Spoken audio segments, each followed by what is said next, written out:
What's going on, guys? We just reached 1,000 trophies in Merge Tactics, and today I'm going to share with you my strategies that I've used so far.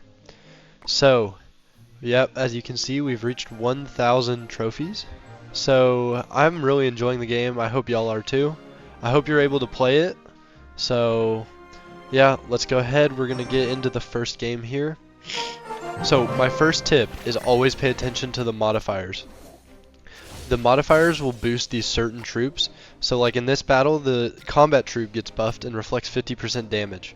So we're going to try and build a frontline heavy deck with high damage cards to take out the opponent's frontline. So we go with the princess here so that we can have noble and get that extra damage and that extra health reduction for our knight.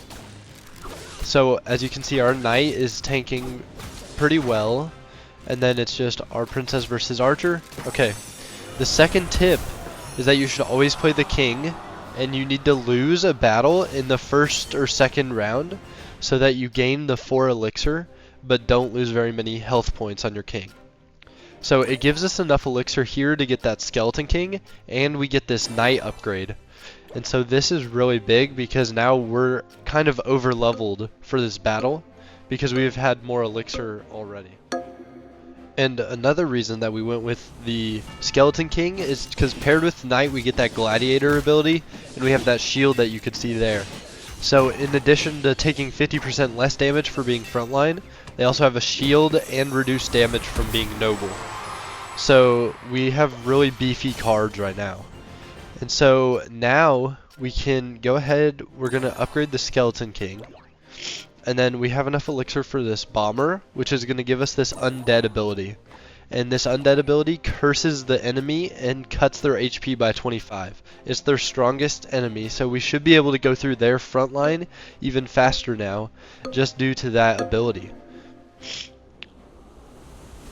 See, as you see here, that P.E.K.K.A. is really low, and we're able to get through that and get back to his ranged cards really quickly.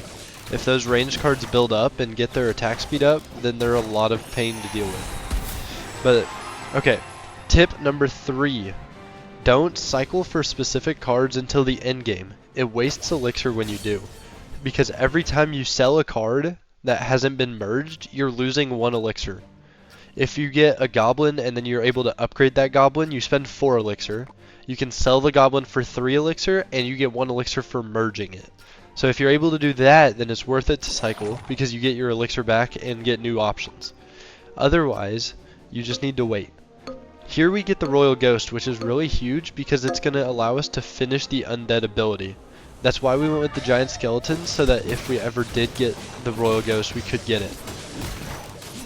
So with the level 4 on the undead ability, we're able to damage 2 of their highest HP troops, and so we're able to go through their front line pretty quick now.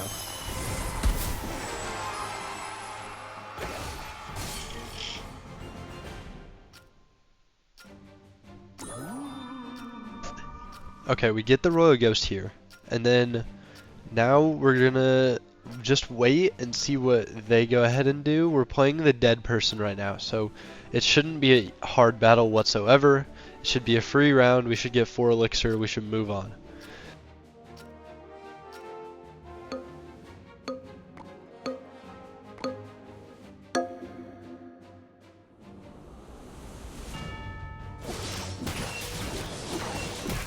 Okay, see, we go through their front line very quickly there, and we get back to their back line and take out that extremely quickly as well.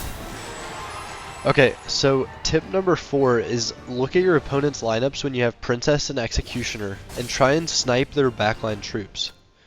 So we look at their lineup and we see their Executioner and Goblin are kind of next to each other.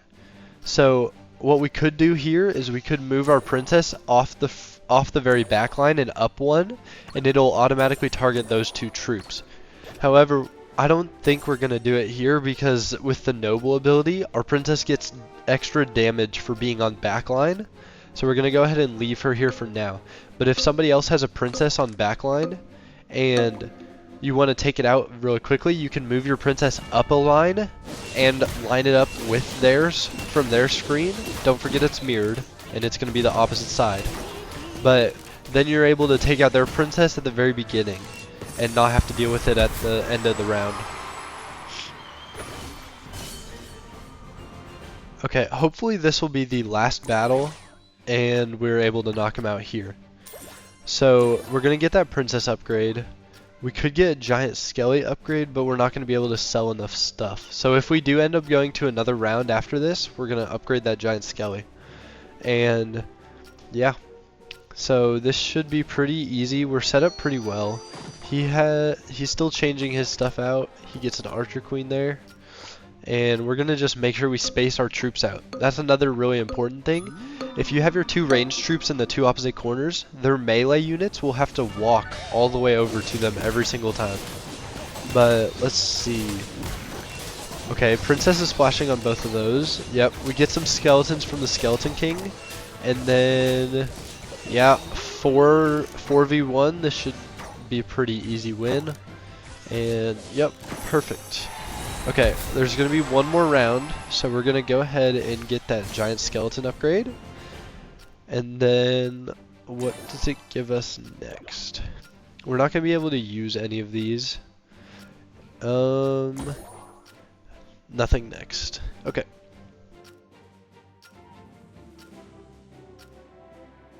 Okay, so, let me know how y'all are liking the merge tactics.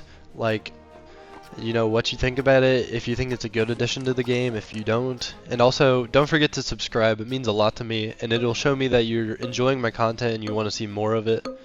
And let's see, let's get into this battle. The Prince charge, but his two strong units are like half health because of our undead ability. And then we should be able to roll that last front line, and we're already taking out the princess. Now it's just the archer queen. Perfect. That's an easy win. Now let's get right into the next battle.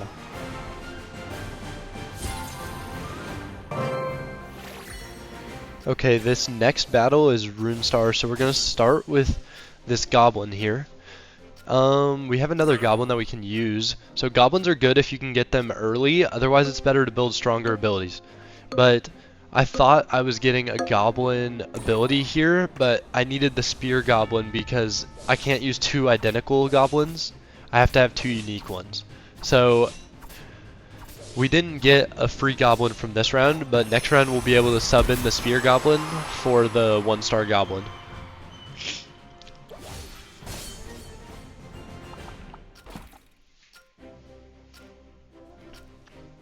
We also have the bandit, so we can start working towards aces.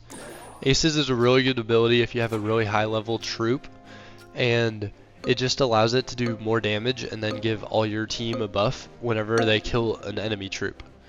So we probably will lose here, and that's completely fine because we have the king. We're gonna gain an extra 4 elixir, and then we're gonna be able to upgrade this bandit and hopefully get another ace.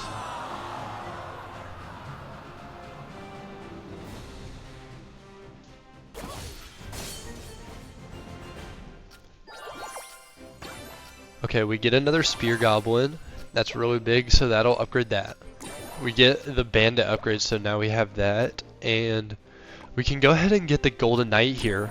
That pairs with the goblin, and we're gonna be able to get basically the assassins once we get the royal ghost. So we also only need one more goblin to get to a level 3 goblin, which will be really big. So the assassin's ability with the royal ghost, it'll jump all the way to the back line to take out like their princess and their executioner first, and then you don't have to deal with them as you're dealing with the frontline troops. So hopefully we can get a royal ghost soon. We're gonna upgrade the goblin to level 3 if it'll load. Okay. Oh, we should have waited for the goblin out of the ability. Yep. And so we have 5 elixir. We could cycle. We can get the P.E.K.K.A. for aces, and we get it subbed in time. So now we're gonna have an ace. So the goblin is gonna do extra damage, and it's a tier 3, so it is shredding his tier 2. Yeah, we're absolutely running through this guy. and we're gonna knock him out. So another important tip to know is you lose health based on how many troops your opponent has left. So since I had 5 troops still alive there, it's 5 plus 1 for losing, so 6. And so here we can go with Princess for Noble, and then we have a Princess upgrade if we sell the Goblin. Princess gets upgraded. Okay, we're looking pretty good here. We got the Royal Ghost now, so if we end up going to another round, we're going to be able to get that Ghost and sub it in.